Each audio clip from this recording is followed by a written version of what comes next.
My colleague you send me a video of my boss calling me a worthless dumbass at a staff party and telling everybody I would be replaced next month, after 20 years of being fully committed to the company. The next day at work I acted normal, but 1 month later, Ellen is such a worthless dumbass.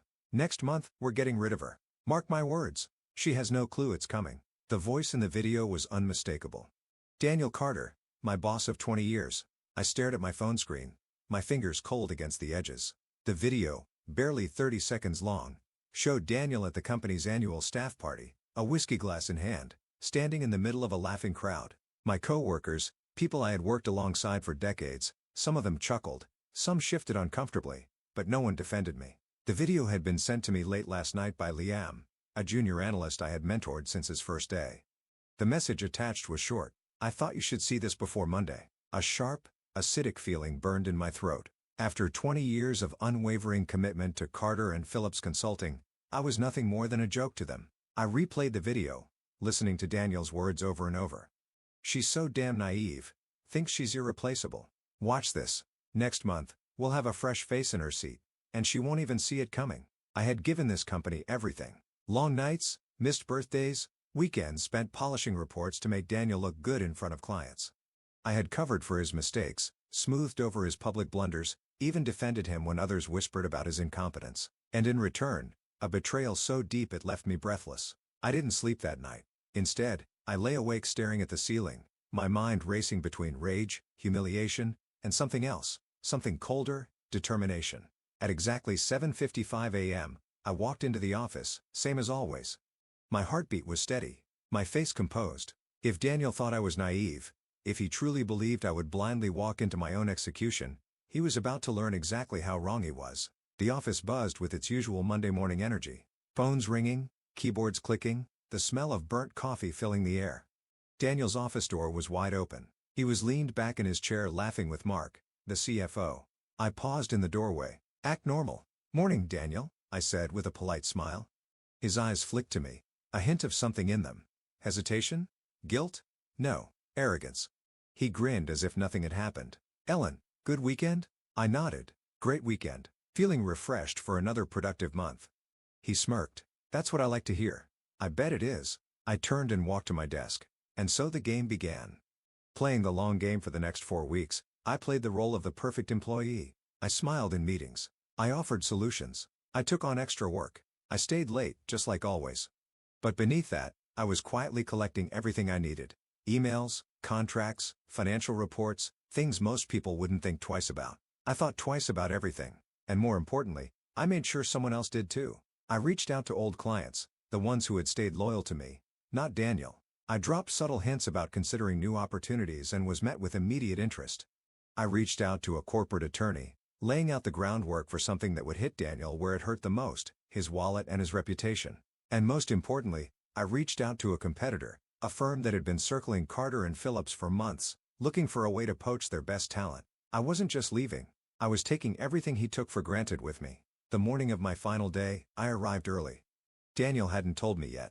He thought he'd catch me off guard, call me into his office with HR, give me some empty speech about restructuring and budget constraints. He had no idea I already knew. He had no idea I was 3 steps ahead. And by the end of the day, he would finally realize who the real fool was. I watched Daniel from across the office, a polite smile on my face, masking the storm brewing underneath. He was so confident, so sure of himself, laughing with Mark like nothing was coming. He thought he had won. But today, I wasn't just going to be fired. I was going to make sure this was the day everything started to fall apart for him. The day passed as usual. Emails, meetings, reports, as if everything was normal, but I felt it. That subtle shift in the air, people were watching me, whispers behind glass doors, quick glances when they thought I wasn't looking. I kept my posture relaxed, moving through the day as if I had no idea what was coming. If they expected tears, desperation, pleading, they were going to be deeply disappointed. At precisely 3 p.m., I saw Denise from HR walk into Daniel's office, her face carefully neutral. She didn't make eye contact with me. A few minutes later, my phone lit up. Daniel Carter, please come to my office at 3:30. There it was. I exhaled slowly, then stood, smoothing down my blouse. It was showtime. I knocked on the door, stepping inside with a polite smile. Denise sat across from Daniel, her company-issued folder neatly placed in front of her. Standard HR protocol.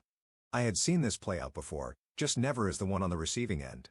Daniel put on his best fake sympathetic face. Ellen, please have a seat. I did. We appreciate your dedication to the company over the last 20 years, he began, his voice measured like he was reading from a script. But as you know, the industry is evolving, and we've had to make some difficult decisions regarding staffing. I nodded as if this were brand new information. We've decided to restructure your role, and, unfortunately, your position is being phased out, Daniel continued. We want to ensure a smooth transition, so we're offering you a generous severance package. Denise slid the folder across the table. I didn't touch it. I could see relief flash across Daniel's face. He had expected a reaction. He had expected anger, pleading, confusion. Instead, I just smiled. I understand, I said, my voice calm. A flicker of hesitation crossed his face. This was too easy for him. Too clean. He cleared his throat. We'll need your company laptop and access badge before the end of the day. And, of course, we ask that you sign a non-disclosure agreement regarding company operations. Of course, they wanted to make sure I left quietly. Still, I stayed quiet, watching, waiting. Then Daniel leaned forward slightly, his voice dropping. I know this must be difficult, he said, pretending to care. But you're talented, Ellen. I'm sure you'll land on your feet. Oh, I know I will. I tilted my head slightly. Just to clarify, this decision is final? Daniel blinked, slightly caught off guard. Yes. Of course. Perfect, I said. I'll start wrapping up my work. Daniel nodded, clearly eager to get this over with. We appreciate your professionalism.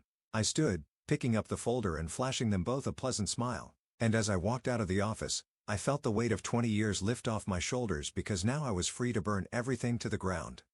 I spent the rest of the afternoon doing exactly what they expected, packing up my things, smiling at coworkers, saying polite goodbyes, just another employee leaving. But behind the scenes, I was pulling the last strings of my plan. Before logging off for the final time, I archived every email, every project file, every client contract I had access to, all perfectly legal since I was still an employee until the end of the day. Then I sent one last email, not to Daniel, but to his biggest client, the one that made up 40% of our company's revenue. It was short. Professional. Hi, Richard. I wanted to thank you for your partnership over the years. Given my upcoming departure from Carter & Phillips, I wanted to let you know I'll be available for consulting in the near future. Would love to discuss how I can continue assisting your company. Let me know if you'd like to set up a call. I hit send. That email alone, more dangerous than any lawsuit. At exactly 5 p.m., I walked out of the building for the last time.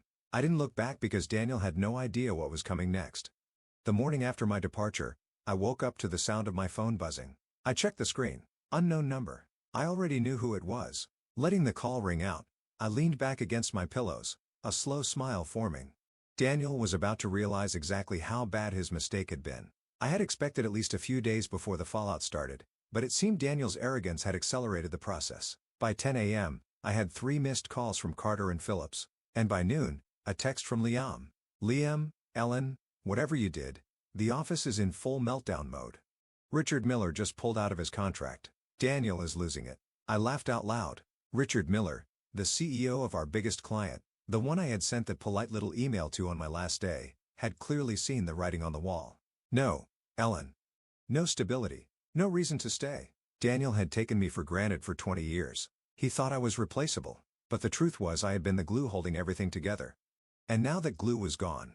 At 2:30 p.m., another call. This time, I answered. Hello? I said, my tone calm. A sharp exhale. Then, Ellen. Daniel's voice was tight, controlled. I just heard about Richard. He mentioned you reached out. I did, I said simply. A beat of silence. Daniel wasn't used to me being this unbothered. Listen, he continued, forcing a chuckle. I think there's been some miscommunication. Richard seemed to think you were leaving to work elsewhere. He got spooked. I'd love to clear things up. Ah, there it was. He wanted me to fix his mess. I leaned back in my chair, twirling my pen between my fingers. Daniel, I said, voice smooth. You told everyone I was a worthless dumbass who wouldn't see it coming. Why would you need me now? Silence. His breathing tightened. He knew exactly what I was referencing. Ellen, he started again. This time slower, more cautious. You know that was just office banter? I cut in, my voice dangerously light, a sharp inhale on his end. I don't hold grudges, Daniel, I continued. I just make smart decisions. Richard made one too. I heard him grit his teeth. Are you working for someone else? The desperation was starting to creep in now.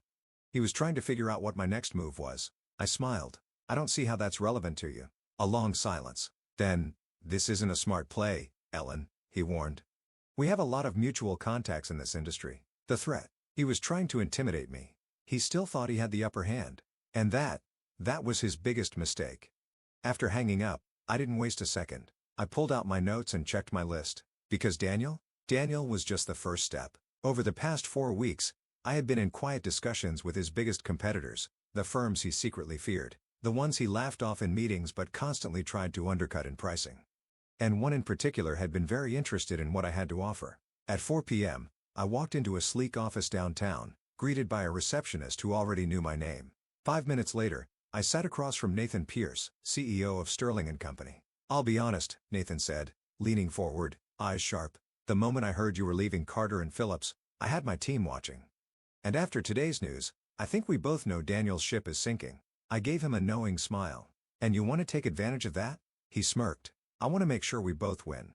I already knew the offer was coming, but I didn't just want a job. I wanted leverage. I pulled out the file I had prepared. "These," I said, sliding it across the table, "are projections based on my knowledge of Carter & Phillips clients, their upcoming renewals, and the weaknesses in their current contracts. If you want to take them down, this is where you start." Nathan flipped through the pages, his expression darkening with satisfaction. Then he looked up at me. "I assume you're not just giving this away for free." I smiled. "No. I'm not." His grin widened. "Let's talk terms." By the time I left the office, the deal was sealed. I wasn't just joining Sterling & Company. I was bringing Carter & Phillips clients with me. By next week, Daniel wouldn't just be losing contracts, he'd be bleeding out. And the best part? He still had no idea. Daniel was about to realize what true panic felt like. By Monday morning, the first wave hit. The moment Carter & Phillips opened their doors, their inboxes were flooded with termination notices. 3 major clients, ones I had personally managed for years, had decided to jump ship. Sterling & Company had moved fast, faster than Daniel could have anticipated. And I was watching it all unfold from the other side of the battlefield. At 8:15 a.m., Liam's text came through. "Holy shit, Ellen." Daniel just stormed into the main office. "He looks like he hasn't slept. I swear he's about to combust." I smirked. Good. Daniel had been so sure of himself, so convinced that I was just another disposable employee. But today, he was realizing that losing me wasn't just an inconvenience. It was a catastrophe. By 9 a.m., the cracks were turning into full-blown fractures. Mark, the CFO, had shut himself in his office, desperately crunching numbers to figure out how much damage had been done. Legal was scrambling to review contracts, trying to find a loophole that could keep the fleeing clients locked in. And Daniel was making calls to every executive contact he had, trying to convince them to stay. But it was already too late. The whispers were spreading. Clients were starting to realize just how unstable Carter & Phillips had become. And the worst part? Daniel had no idea who to blame. At noon, my phone rang. "Unknown number," I answered. "Ellen."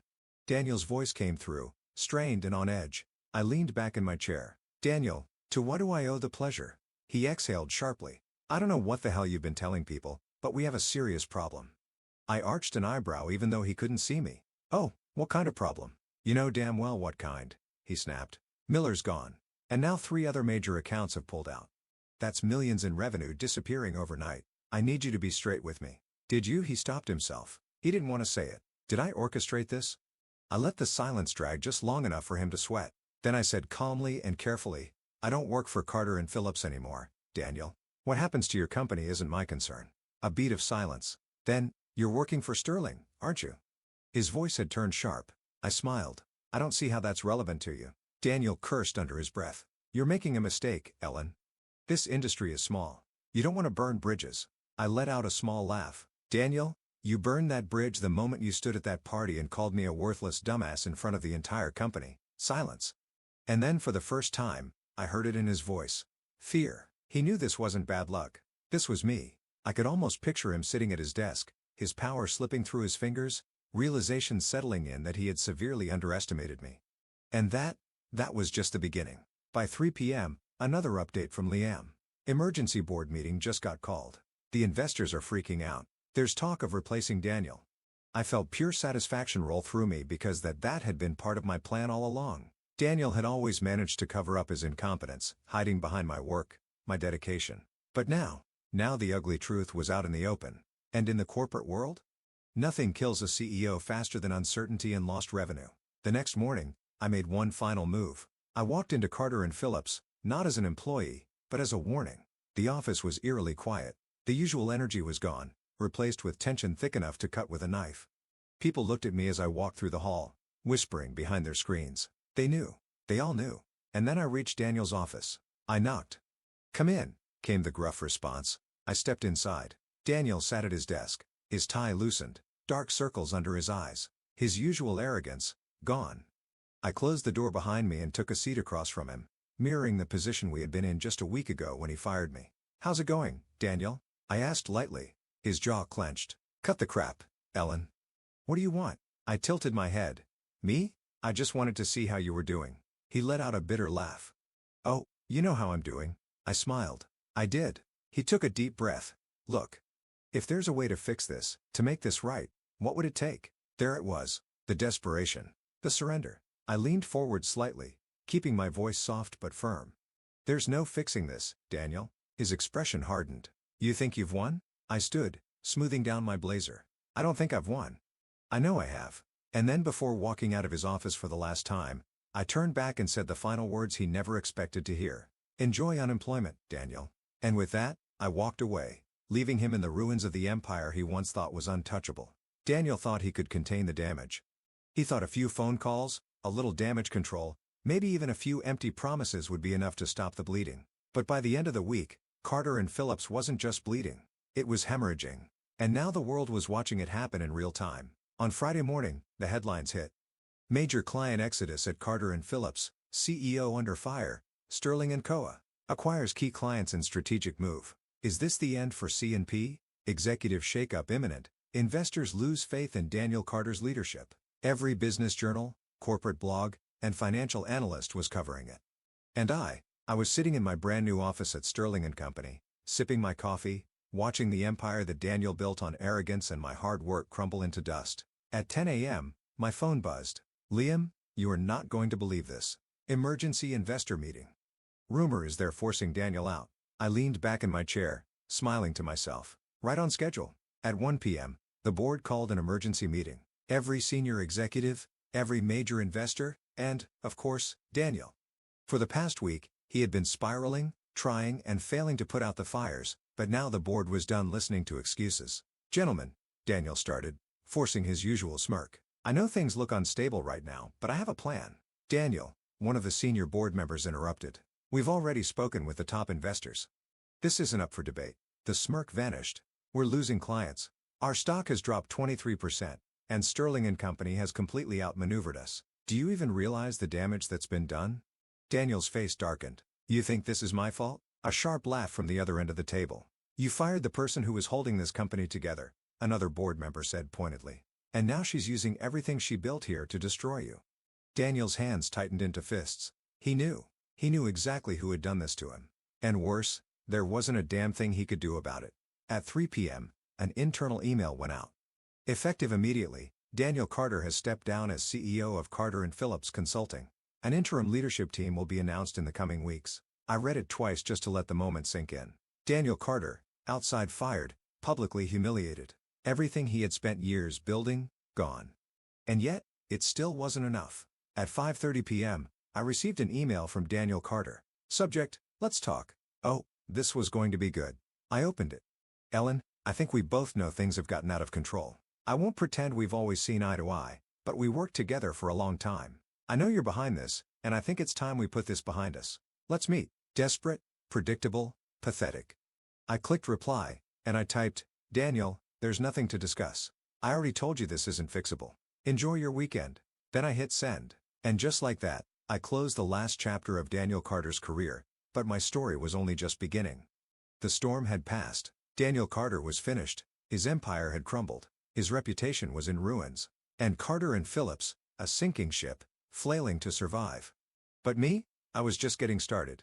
On Monday morning, I stepped into Sterling & Company's headquarters as their newest senior partner, a position I had earned, not because of office politics or because I had played nice with the right people, but because I was the best at what I did. Nathan, the CEO, greeted me in the executive lounge with a firm handshake. "Welcome aboard, Ellen," he said. "From what I hear, you've already made quite an impact."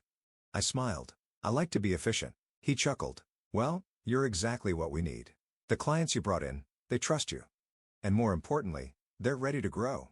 I nodded, feeling something I hadn't felt in years: excitement, possibility, control. This wasn't just a job. This was a fresh start. I should have known Daniel wouldn't disappear quietly.